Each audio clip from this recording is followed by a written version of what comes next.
放された最弱勇者、ガチャ進化で無双の頂へ。第91話、崩れゆく戦線。最初に崩れたのは叫びではなかった、沈黙だった。バルザークが一歩進む。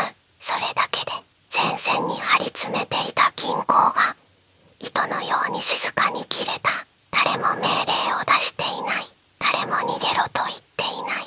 それでも王国兵の列がわずかに後ろへずれた。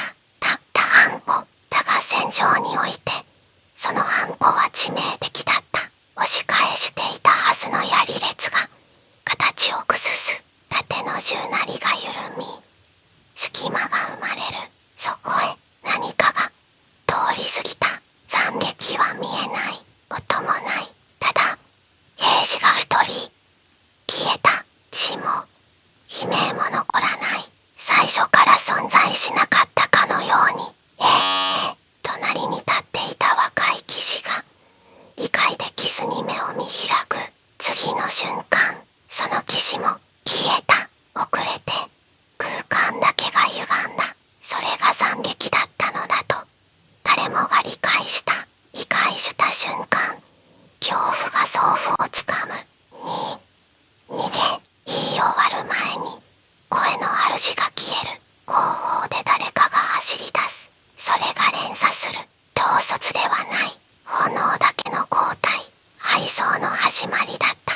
バルザークは歩いているだけだった。剣を振る必要すらない。ただ存在するだけで前線が削れていく。兵士の影がバルザークへ引きずられるように伸び、溶けるように沈み込み、同時に本体が欠落していく。気づいた時には身体の半分が消えている。悲鳴は続かない。生体ごと虚無に飲まれる体。盾兵が必死に列を組み直す。止まれ。隊列を号令ごと指揮官の上半身が消失した。残った下半身が数歩だけ前に進み崩れ落ちる。それを見た瞬間、多くの兵士の心がこきり通れた。崩壊はもう止められない速さで広がった。押しとどめる線なんてもうどこにもない。逃げ遅れた兵が次々と見えない断絶に触れて消えていく。いや、触れたという感覚すらない。ただ存在が削除される。戦場から鳩の密度が目に見えて減っていく。音もなく秩序もなく、ただ静かに遠く後方、天命の少年が震えながらその光景を見ていた。嘘だろ、勝ってた。確かに勝っていたはずだった。それが今数分で全部ひっくり返されている。これは戦いじゃない、ただの消去だ。理解した瞬間、膝がガクガク震えた。それでも走る。伝えなきゃいけない。このままじゃ全部終わる。中央戦線、左翼の前列。異変に最初に気づいたのは社会の端で前線が崩れ始めた瞬間だった。何が起きてるんだ。一陣の声が低く沈む。彼の炎が揺れている。おもの動揺をそのまま映すように、岬が息を飲んだ。前がなくなってる。崩れているんじゃない、消えている。その異常さが頭を拒絶する。次の瞬間、地平の向こうで空間そのものが裂けた。遅れて中央戦線の兵士たちが一瞬でまとめて消滅した。炎も水も防御陣も何の意味も持たない。存在ごと削除、静寂。誰も言葉を出せない。そして恐怖だけがじわじわと広がっていった。崩壊はもう止められる段階を過ぎていた。中央に立つただ一人の存在が戦場そのものを核化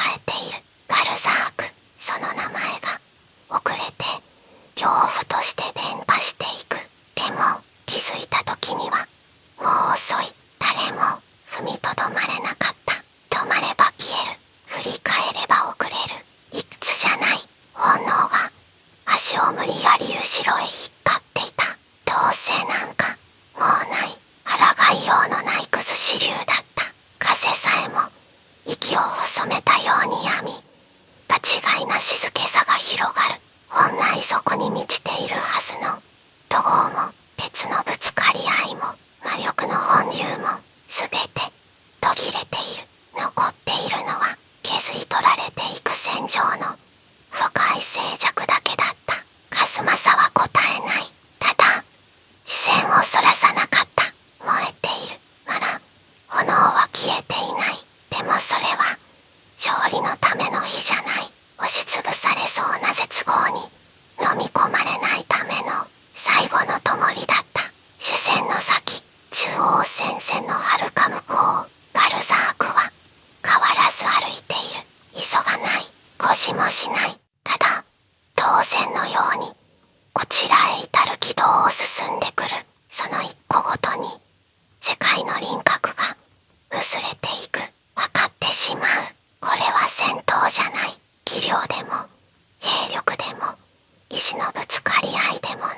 抗うという概念自体がもう成立していない。もしあれがここまで来たら終わるのは前線だけではない。